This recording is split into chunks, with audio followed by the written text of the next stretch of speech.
Kanjeng Nabi minta, ya Allah, jangan kau biarkan umatku terus-terusan kau siksa di neraka. Saya tidak ridho ya Allah. Kanjeng Nabi sujud nangis mular. Allah karena melihat Rasul, bukan melihat umat yang disiksa itu, tetap cocok maupun tidak, suka maupun tidak, tetap Allah kabulkan karena masih kalah dengan rasa sayangnya Allah kepada Rasulullah. Seperti itu. Meskipun permintaannya, nah, ini tidak tahu poso Ramadan Muhammad, tidak tahu sholat fardu, tapi kan dia beriman kepadamu dan kepadaku ya Allah. Di dalam hatinya punya iman, percaya kalau engkau Tuhannya dan aku nabinya. Ketika Rasulullah bilang, wahai umatku, sampaikan kepada umatku, aku rindu kepadanya, aku sayang kepadanya, aku sangat cinta kepadanya, cintaku tidak ada batasnya. Tanpa terkecuali mereka akan aku bela di hadapan Allah, akan aku masukkan ke surganya Allah, tanpa terkecuali.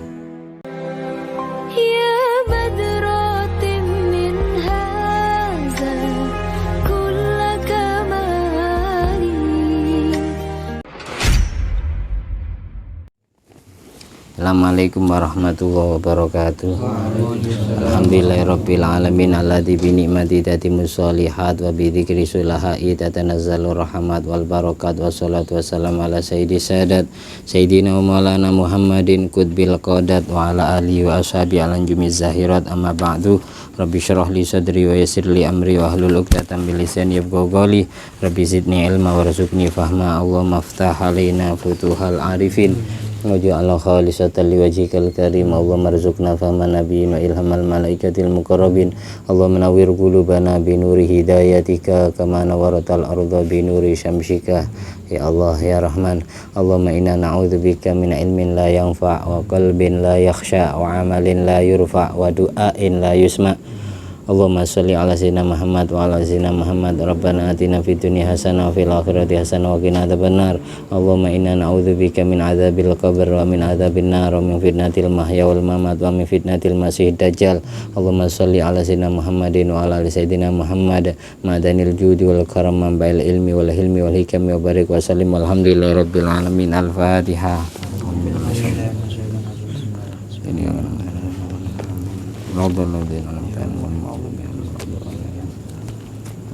Ihtifal bi maulidin Nabi Muhammad SAW. Menuliskan tentang keterangan perayaan maulid Nabi, dikatakan al-ihtifal bil maulidin Nabi asyarif, yang dinamakan perayaan maulid Nabi adalah takbirun, sebuah ungkapan anil faroh wasurur, yang melambangkan rasa bahagia, rasa sukaria bil Mustafa Muhammad SAW, dengan hadirnya Nabi Muhammad SAW. Orang mengungkapkan rasa bahagia itu macam-macam caranya, sama seperti ekspresi pemain bola sehabis mencetak gol. Gimana senangnya pemain itu, ini ya, pemain bola itu mencetak gol macam-macam. Ada yang caranya kayak Lionel Messi, kayak Cristiano Ronaldo. Orang merayakan maulid juga gitu. Orang yang merayakan maulidnya hanya sodako satu piring nasi, atau sodako uang, atau ngundang-undang tetangga banyak, terus baca sholawat bareng-bareng, maulid bareng-bareng, itu dikatakan maulid semua.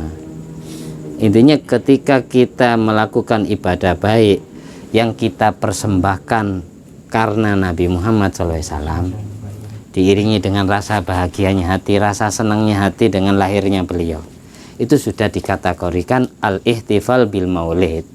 Nah, jadi sebuah ungkapan ekspresi kebahagiaan, tergantung orang yang berekspresi seperti apa caranya. Bisanya cuma sodako ke anak yatim 3 orang, janda 3 orang, itu dikatakan kalau niatannya merayakan maulid Nabi, jadi acara maulid Nabi. Tidak harus ada rebananya, tidak harus ada persolawatannya, tidak harus gitu. Ada orang yang merayakan maulid Nabi dengan baca sholawat, ada orang yang merayakan maulid Nabi dengan menghatamkan Al-Quran bareng-bareng. Itu sudah dikategorikan al-ihtifal bil maulid. karena niatannya mengungkapkan rasa bahagia, rasa syukurnya hati dengan lahirnya Nabi Muhammad SAW. Ini sudah diperintah oleh Allah di Al-Quran, Qul bifadlillah wa birahmati fabidzalika falyafrahu wa khairum mimma yajma'un. Katakanlah Muhammad kepada umatmu, dengan anugerah Allah, dengan rahmat Allah, berbahagialah kalian semua. Sementara Nabi Muhammad SAW di ayat lain dikatakan wa ma arsalnaka illa rahmatan lil alamin. Nabi itu sebagai rahmat, kasih sayang untuk alam semesta. Alam semesta ini bukan hanya manusia, termasuk bangsa jin, termasuk para malaikat, termasuk iblis, termasuk binatang, termasuk tumbuh-tumbuhan, isi kolong langit dan bumi, itu alamin. Pokok yang masih wallah, yang selain Allah itu namanya alam. Jadi Nabi menjadi rahmat bagi seluruh alam semesta, bagi seluruh, bukan hanya bagi manusia. Hatta manusia yang kafir, manusia yang tidak beriman kepada Allah, itu ya dirahmati dengan hadirnya Rasulullah. Kita suruh bahagia dengan rahmat Allah. Rahmat Allah siapa? Datangnya Nabi Muhammad SAW di muka bumi. Dulu syariat nabi-nabi terdahulu itu berat-berat. Kayak syariatnya Nabi Musa, orang zakat itu harus seperempat. Kalau syariatnya Nabi Muhammad rubul usyur, 1/40, lebih sedikit. Orang punya uang 12 juta, kalau seperempat berarti berapa? 12 juta seperempatnya berapa? 3 juta. Itu umat terdahulu, zakatnya harus 3 juta ketika punya uang selama 1 tahun 12 juta. Karena yang diambil, yang diminta oleh Allah seperempatnya. Tapi kalau umatnya Nabi Muhammad 1/40-nya, berapa 12 juta? 1/40 rubul usyurnya berapa? 300.000. Dari 3 juta menjadi 300.000, jauh. Syariat Nabi Muhammad ringan. Itu diantaranya rahmatan lil alamin, seperti itu ya. Terus umat-umat terdahulu kalau mensucikan najis harus digunting, harus dipotong barang-barang yang terkena najis. Misal baju terkena najis, ya dipotong bajunya, bukan dicuci pakai air. Umat terdahulu. Datang syariat Islam yang dibawa oleh Nabi Muhammad SAW ini ringan, cara mensucikan najisnya hanya dengan dibasuh, seperti itu. Itu namanya rahmatan lil alamin. Makanya dalam doa di akhir surat Baqarah, Rabbana la tahmil alaina isron kama hamaltahu alal ladzina min qablina. Ya Allah, jangan kau pikulkan kami syariat berat sebagaimana telah kau pikulkan kepada umat-umat terdahulu. Itu syariatnya berat. Umat Nabi Muhammad habis dosa suruh tobat, suruh baca istighfar, terus berhenti dari perbuatan maksiatnya, itu sudah taubat. An-nadam alama fu'ila, terus alla yalzama alla yaudah, berjanji tidak balik lagi, itu sudah dikatakan tobat. Menyesali perbuatannya terus istighfar, tobat. Tapi umat-umat terdahulu cara tobatnya kayak umatnya Nabi Musa, habis nyembah patung anak sapi, terus setelah mereka sadar bertobat kepada Allah, kalau ingin tobatnya diterima, faqtulu anfusakum, suruh bunuh diri. Nah, syariat terdahulu cara tobatnya berat. Syariat Islam yang dibawa oleh Nabi Muhammad ringan. Jangan dikira Nabi selain Nabi Muhammad itu agamanya bukan Islam, jangan. Innad-dina indallahil Islam. Agama seluruh anak cucu Nabi Ibrahim itu agama samawi, agama Islam. Nabi Musa itu anak turunnya Nabi Ibrahim, Nabi Musa bin Imran. Imran ini masih keturunan Nabi Lawe, kakaknya Nabi Yusuf. Nabi Lawe bin Yakub bin Ishak bin Ibrahim. Nabi-nabi terdahulu itu rata-rata turunan Nabi Ibrahim dari Nabi Ishak, kecuali Nabi Hud, Nabi Lut, Nabi Soleh, Nabi Nuh, Nabi Idris, Nabi Sis, dan Nabi Adam. Itu bukan anak cucu Nabi Ibrahim. Yang selain itu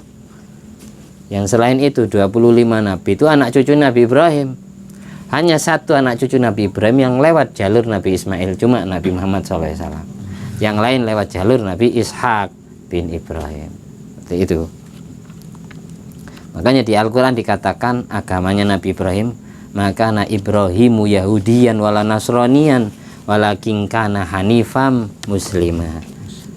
Nabi Ibrahim tidak beragama Yahudi, tidak beragama Nasrani, Kristen, tapi beliau beragama Hanif. Hanif itu agama yang ringan, yang gampang diamalkan, musliman, dan beragama Islam.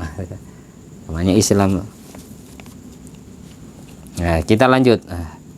Wa qadin tafa'a bil kafir, sungguh bermanfaat orang kafir dengan merayakan Maulid. Contohnya disebutkan di dalam faqad ja'a fil Bukhari, disebutkan di dalam kitab Sahih Bukhari, annahu yukhaffafu an Abilah bin kulla yaumil isnin bisababi idkihi li Thuwaibata jariyatihi. Diriwayatkan oleh Imam Bukhari hadis riwayat sahabat Abdullah bin Abbas, sahabat Abbas bin Abdul Muthalib. Sayyidina Abbas bin Abdul Muthalib di dalam Sahih Bukhari, kalau di sini kan tidak disebutkan nama Sayyidina Abbas. Tapi kalau di teks hadis aslinya itu Sayyidina Abbas. Kalau sudah Imam Bukhari yang nulis pasti sahihnya.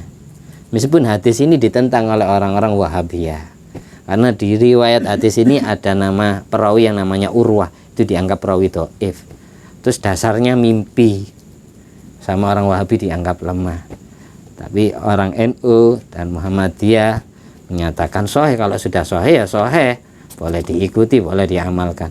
Di dalam hadis Sahih Bukhari diceritakan Abi Lahab, Abdul Uzza nama aslinya, tapi panggilannya Abi Lahab, bapaknya gulapan api karena wajahnya kayak bara api. Diringankan siksa kuburnya setiap hari Senin gara-gara memerdekakan budaknya yang bernama Thuwaibata binta al-Yaman.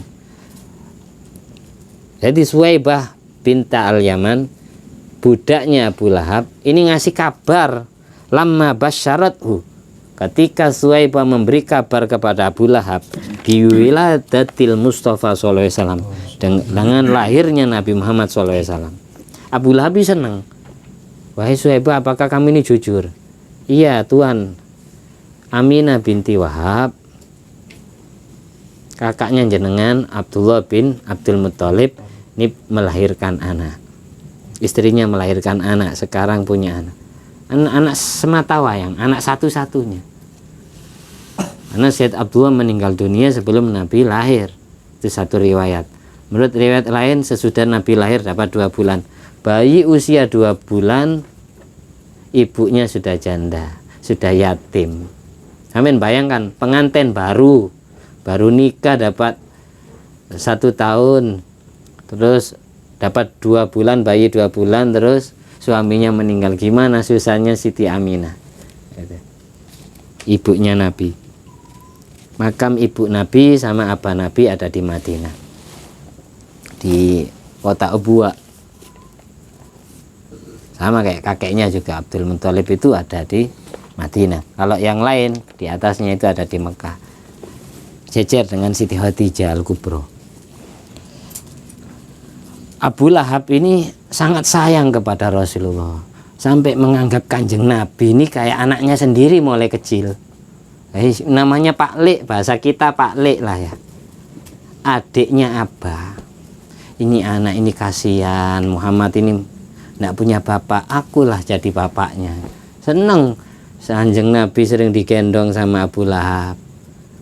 Sampai di kitab Al-Bushra karya Syed Muhammad bin Alwi bin Abbas Al-Maliki itu, pada saat Kanjeng Nabi usia 25 tahun, Kanjeng Nabi nikah. Ini bahasa sekarang sing iring-iring manten, yang ngantarkan sebagai pengiring pengantin pria ini termasuk Abu Lahab, Abu Thalib, Sayyidina Hamzah, semua pamannya ikut. Gati Abu Lahab ke Rasulullah. Makanya dalam hati Rasulullah tidak tersimpan kebencian secuil pun kepada Abu Lahab. Open, ibaratkan sekarang sampean punya ponakan, sampean pulang kerja dibelikan es krim, dibelikan sesuatu yang menyenangkan, anak kecil gimana? Namanya dianggap anak sendiri.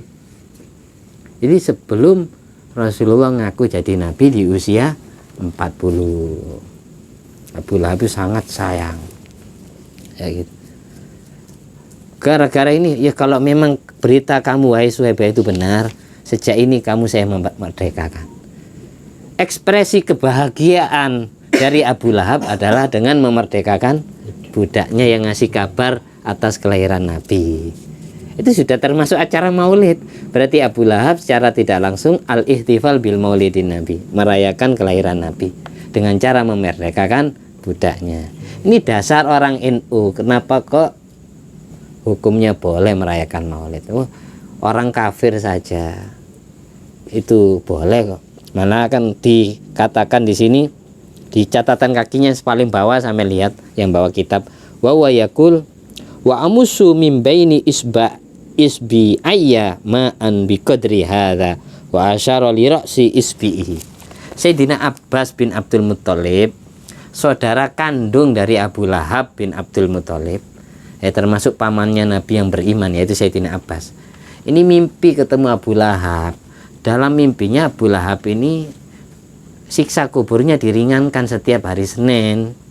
Terus dari jari jemarinya ini keluar air yang bisa dihisap, yang bisa diminum di alam kuburnya setiap hari Senin. Sayyidina Abbas setelah bangun tidur ini langsung cerita ke Rasulullah. Ya Rasulullah, meskipun ponakan sendiri yang dulunya sering dipanggil Muhammad, jambal bahasa kita, tapi setelah Nabi Muhammad jadi Nabi, Sayyidina Abbas beriman, tidak pernah manggil nama, tapi yang panggilannya nama kemuliaan, ya Rasulullah, ya Nabi Allah. Kalau dulu paling full, ya bena ami, wahai putra, ya bena akhi, wahai putra saudaraku. Siti Khadijah aja kalau manggil Kanjeng Nabi itu tidak pernah manggil nama, meskipun suaminya manggil ya bena ami, ya bena ami, wahai cucu pamanku, maksudnya karena Abdul Muthalib ini secara nasab pamannya Siti Khadijah, tidak pernah manggil nama.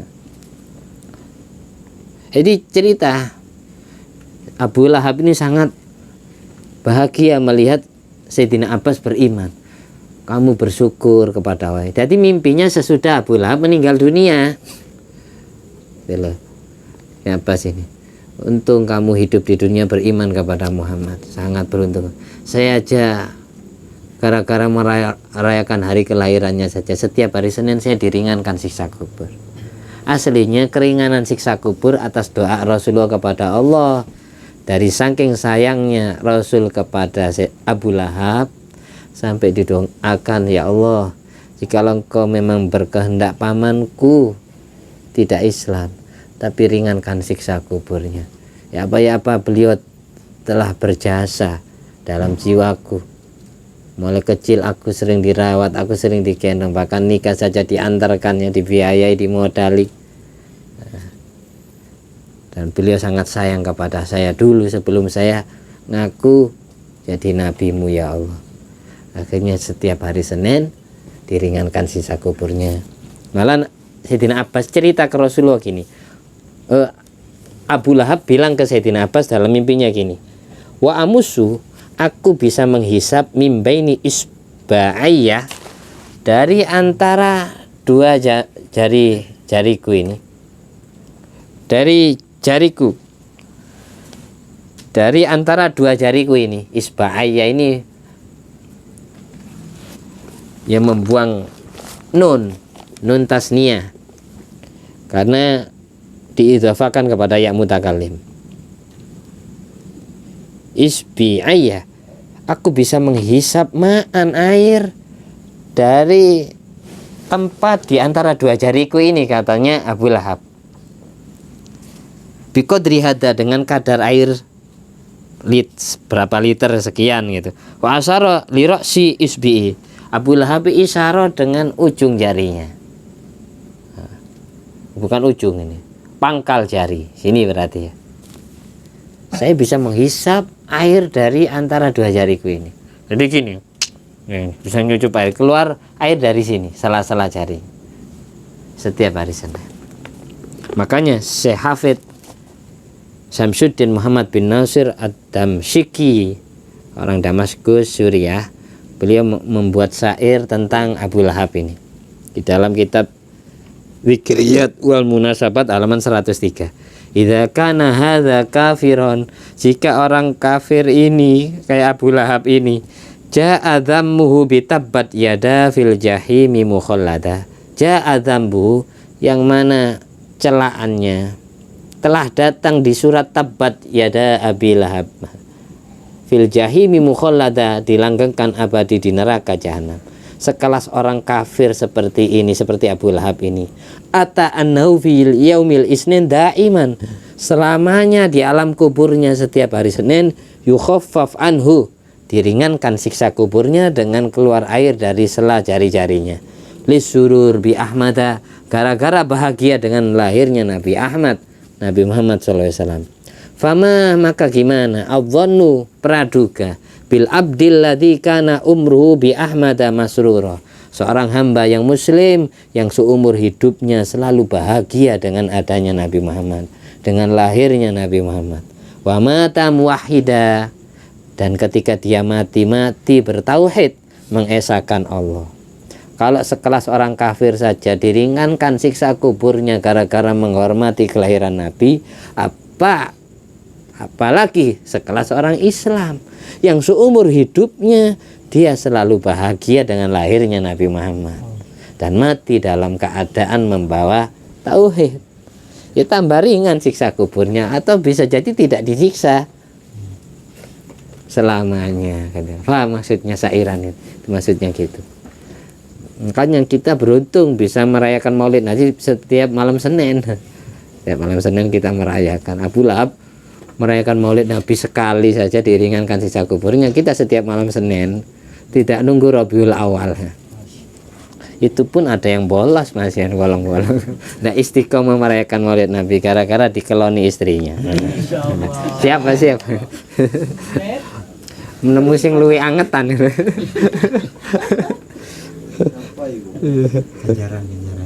Ya, kita nambah sedikit. Masya Allah. Gara-gara diapit ya itu. Nukilaan ba'di salaf, dikutip dari makalah sebagian ulama salaf, anna Nabiya sallallahu alaihi wasallam, bahwa sesungguhnya Nabi Muhammad sallallahu alaihi wasallam yasta'dzinu rabbahu, minta izin kepada Tuhannya, minta izin kepada Allah, lihuduri haflati maulidihi, untuk menghadiri semua haflah maulid yang dibuat oleh orang-orang yang merayakan. Wa bihudurihi, dan dengan sebab hadirnya Nabi Muhammad SAW di acara maulid yang dirayakan oleh setiap orang itu, hadarat arwahul anbiya wal auliya, maka semua ruhnya para nabi dan ruhnya para wali juga Allah hadirkan, mengiringi hadirnya Nabi Muhammad SAW. Wabidzalika, oleh karena itu, gara-gara hadirnya semuanya tanzilur rahmat, maka turunlah rahmat-rahmat Allah menyelimuti yang sedang baca sholawat, yang sedang merayakan maulid Nabi itu. Makanya doa mustajab gara-gara diamini oleh anbiya wal auliya. Makanya inti maulid Nabi itu doa. Misal ada seremonial apa gitu, acara undian, itu usahakan ya setelah doa. Mau bagi-bagi hadiah, kupon, misalkan ada biasanya acara maulid, jangan ketika doa. Saya pernah itu hadir acara maulid, diundang saya suruh ngisi, suruh pidato gitu. Pas ketika saya pidato baru selesai, kan biasa gini, baca maulid nanti disisakan doanya tidak dibaca. Doanya dibaca sesudah pidato tentang maulid Nabi selesai. Hanya saya suruh pidato ya. Saya kan tidak tahu, baru pertama kali ke situ ya. Setelah saya selesai pidato, salam penutup ya, saya disuruh doa. Saya serahkan ke kiainya, tidak mau kiainya. Akhirnya saya disuruh doa rangkap lah. Ketika saya doa, orang-orang lompat-lompat ngambil timbang, ngambil apa gitu. Intinya itu doanya acara itu. Kalau tahu mereka punya adat seperti itu, saya akan baca doa sebelum pidato. Aman. Jadi doa dulu baru pidato. Ternyata gitu. Saya enggak tahu baru sadarku ya apa ini. Kayak yang doa yang mimpin tok. Karena yang lain ribut dengan makanan, dengan timba, dengan hadiah-hadiah itu rebutan. Siapa yang cepat dia yang dapat gitu loh. Sublukan atau apa itu. Ya kancut sempak bareng. Ya ndak laku ya nih. Ya buah-buahan. Sembarang kali. Hadiah apa? Ada hadiah PS juga kan. Ada pial. Itu kan meskipun Nabi itu nggak mungkin Kanjeng Nabi itu marah dengan apa yang dilakukan oleh umatnya, nggak mungkin marah karena di dalam hati Rasul itu tidak mempunyai sifat ghillan. Wala taj'al fi qulubina ghillan lil ladzina amanu. Nabi itu nggak mungkin, Nabi itu gara-gara umatnya suul adab ke Rasulullah terus Nabi marah, jengkel kayak para kiai, para habib, para kus yang tidak dihormati gitu. Kanjeng Nabi itu masa bodoh, beliau itu slow ya. Malah senang ketika umatnya itu kan mereka lompat-lompat itu senang, bahagia senang. Ketika umatnya itu senang, Kanjeng Nabi juga tersenyum. Karena apa? Saya bilang kayak gini, sifatnya Rasulullah itu laqad ja'akum rasulun min anfusikum azizun 'alaihi ma anittum. Yang pertama, Nabi punya rasa empati tinggi. Ketika umatnya sedih, beliau sedih. Ketika umatnya maksiat, beliau merasa melakukan maksiat. Kayak beliau sendiri yang berbuat maksiat. Nabi itu gitu, punya empati tinggi. Ketika umatnya bahagia, Nabi ikut bahagia. Harisun alaikum. Yang kedua sifatnya Rasulullah, Nabi itu sangat antusias, keinginannya tinggi, ingin menjadikan umatnya selamat dunia sampai akhirat, umatnya bahagia dunia sampai akhirat. Ingin melihat umatnya ini bahagia bukan hanya di dunia, bukan hanya di akhirat, tapi dua-duanya. Jadi ketika umatnya senang dengan melompat-lompat kayak gitu, Kanjeng Nabi juga senyum, senang. Harisun alaikum. Dan Nabi itu cita-citanya tinggi, ingin menjadikan semua sahabatnya, semua umatnya ini masuk surga, tidak ada yang masuk neraka. La arda wa wahidun min ummati finnar. Itu pengertian harisun alaikum. Kalau kita kan tidak, semisal ada seorang guru jadi wali kelas, yang didoakan baik murid-murid yang taat, yang aktif sekolahnya ya, yang tidak pernah telat ya, yang nilainya selalu bagus, atau yang wajahnya cantik semisal ya. Ini belum ujian sudah nilainya 80. Tapi kalau sebaliknya melihat murid yang dinasihati tidak pernah nurut, jarang masuk sekolah, jarang ikut kegiatan, ikut ngaji semisal, itu langsung divonis, langsung dikutuk. Mudah-mudahan kamu tidak selamat dunia akhirat, ilmu kamu tidak manfaat. Karena apa? Karena tidak mempunyai sifat harisun alaikum. Jadi orang tua juga gitu, kalau bisa niru Nabi, harisun alaikum. Jangan mendoakan jelek anaknya. Anak yang tidak nurut didoakan rezekinya tidak lancar, hidupnya tidak mungkin bahagia dunia sampai akhirat. Apa sekolah tidak kira selamat sekolah. Gara-gara disuruh tidak mau, ngeselin hatinya, diracun dia. Lalu kalau Nabi itu, Nabi Muhammad SAW tidak kayak gitu. Beliau itu meskipun disuul adabi oleh umatnya, meskipun umatnya maksiat, dicintai, disayangi, dirindukan, tidak pilih kasih. Jadi pengertian harisun alaikum itu tidak pilih kasih. Cita-citanya beliau tinggi, kalau bisa umatku ahli ibadah semua, kalau bisa umatku beriman semua, tidak ada yang kafir. Itu harisun alaikum. Yang terakhir, bil mu'minina raufur rahim, sangat sayang kepada orang Islam, diistimewakan. Jadi sayangnya itu tidak kayak sayangnya orang tua kepada anak, masih pilih-pilih anak. Dan tidak sama kayak sayangnya orang guru kepada murid, masih pilih-pilih murid. Murid yang taat dicintai, didoakan terus. Yang tidak taat tidak pernah didoakan, atau didoakan tidak selamat, didoakan ilmunya tidak manfaat. Jadi kesimpulannya gini loh, dari keterangan yang ada di Al-Quran ini ya, kita itu harus selalu mendoakan orang lain yang di mata kita buruk didoakan baik, yang buruk suatu saat akan tobat, yang sudah baik kita doakan baik, tambah semakin jadi orang baik, entah itu orang tua ke anak, entah itu guru ke murid. kayak gitu. Intinya pimpinan itu harus mempunyai 3 sifat ini kalau ingin sukses memimpin. Memimpin tidak punya 3 sifat ini, azizun alimanitum, punya rasa empati tinggi, harisun alaikum, sangat antusias, punya cita-cita tinggi. Yang terakhir bil mu'minina raufur rahim, sayangnya tidak pilih kasih. Jadi tidak ada batas, sayangnya tidak ada batas. Meskipun yang maksiat pun dicintai, didoakan, ingin dimasukkan surga. La arda wa wahidun min ummati binar. Ini sering saya ulang-ulangi. Orang yang jahat kepada Rasul sekelas Abu Lahab saja masih dicintai, padahal pernah mukuli Rasulullah, sama kayak Abu Jahal, tapi tetap didoakan. Allahumma hdi qaumi fa innahum la ya'lamun. Abu Lahab tidak masuk Islam, tapi anak-anaknya Abu Lahab banyak yang masuk Islam, kecuali yang bernama Utaibah.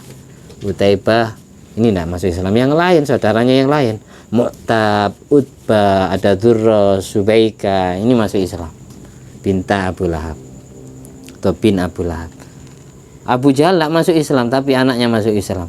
Panglima perang Uhud, Ikrimah bin Abu Jahal. Dari kubu orang kafir, panglima perang Uhud Abu Sufyan bin Harb, Ikrimah bin Abu Jahal, dan Khalid bin Walid. Tapi semuanya ditakdir masuk Islam setelah penaklukan kota Makkah. Diterima Islamnya oleh Rasulullah. Rasulullah tidak dendam kepada Khalid bin Walid yang pernah membunuh paman yang sangat beliau cintai, Abu Sayyidina Hamzah. Rasulullah tidak dendam kepada Ikrimah yang orang tuanya dulu jahat kepada Rasul, pernah mukuli Kanjeng Nabi. Itu diterima Islam. Kok seandainya kita maling yang ngungkit-ngungkit kesalahan orang tuanya, nggak kena bapaknya, ya anaknya, nanti cucunya diler. Kayak Kanjeng Nabi ndak. Kalau ndak mau, kalau memang orang tuanya nggak masuk Islam, semoga nanti anaknya atau cucunya yang masuk Islam. Kalau orang tuanya nggak mau dinasihati, semoga nanti anaknya yang ikut agama Islam, yang ikut ngaji, mau mengamalkan ilmu syariat Islam, seperti itu Kanjeng Nabi. Saya ulangi lagi, sayangnya Rasulullah kepada umatnya kayak sayangnya orang tua kepada anaknya. Tidak ada ceritanya orang tua tega melihat anaknya dipukuli orang lain. Meskipun anaknya bandel, pasti orang tua punya rasa iba, kasihan anaknya kalau dihajar. Kanjeng Nabi itu melihat umatnya dihajar di neraka, beliau itu tidak tega. Sayangnya Allah kepada Rasul kayak sayangnya seorang suami kepada istri. Meskipun istrinya minta sesuatu tidak menyenangkan hati suami, tidak cocok di hati suami, ya apa-apa namanya suami tetap mengabulkan, berusaha mengabulkan permintaan istri, meskipun permintaannya tidak cocok di hati suami. Karena apa? Karena masih kalah dengan rasa sayangnya. Kanjeng Nabi minta, ya Allah, jangan kau biarkan umatku terus-terusan kau siksa di neraka. Saya tidak ridho ya Allah. Kanjeng Nabi sujud nangis mular.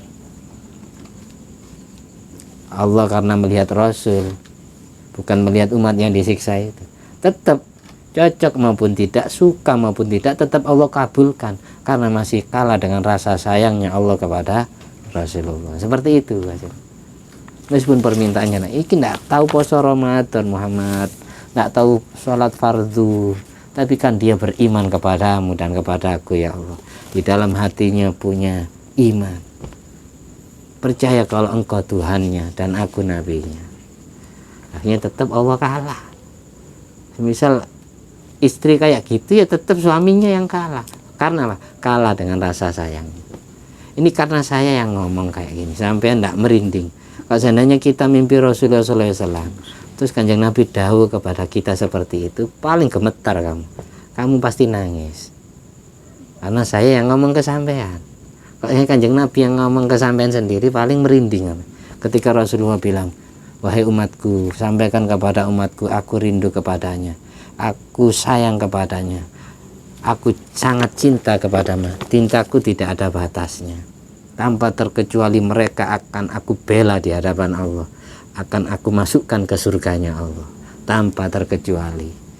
Yang ahli maksiat pun tetap masuk surga. Makanya nasnya Allah di Al-Quran, wala saufa yu'tika rabbuka fatardo.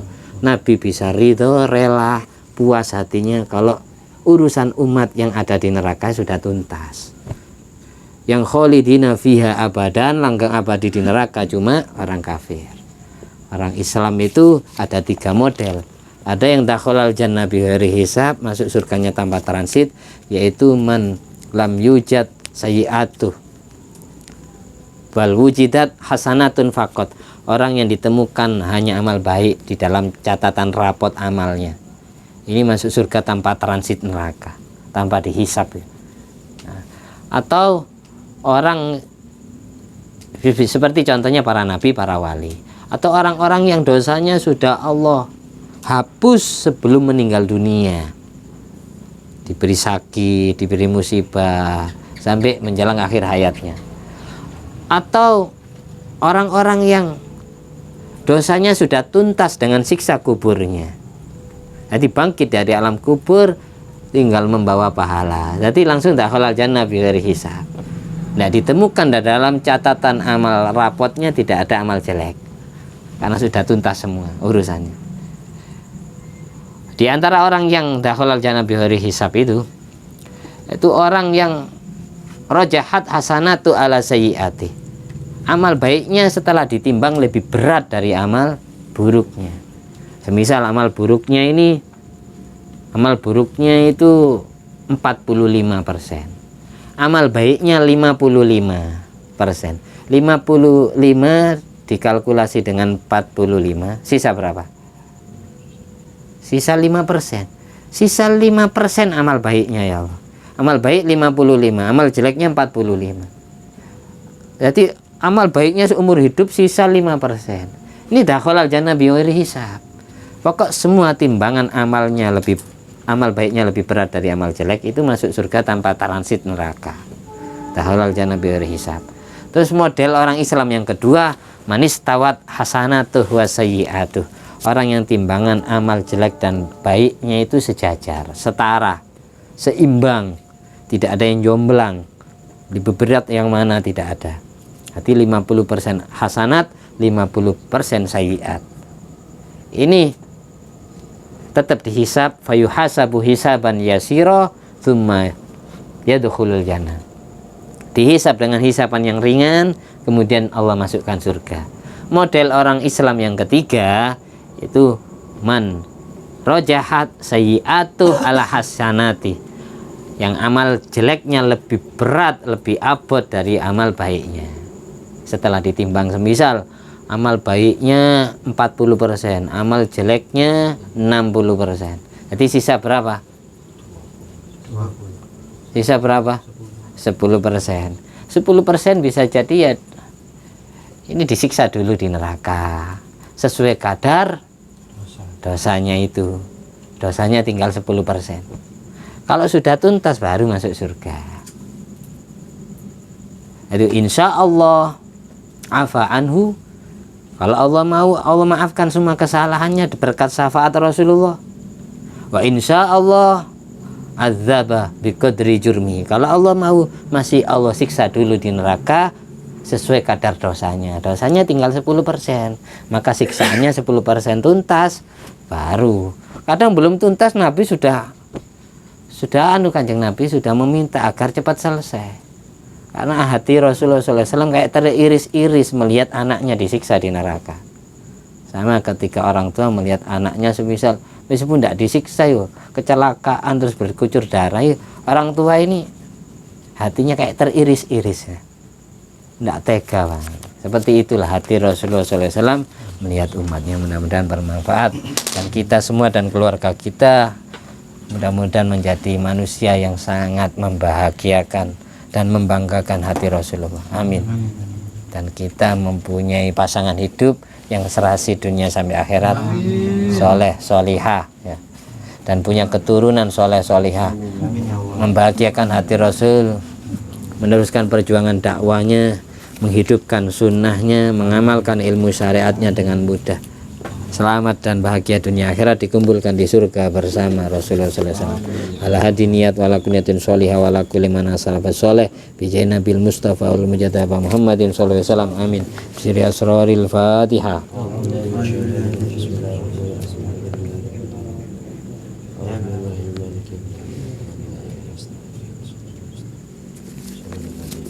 Kita tutup salat busra.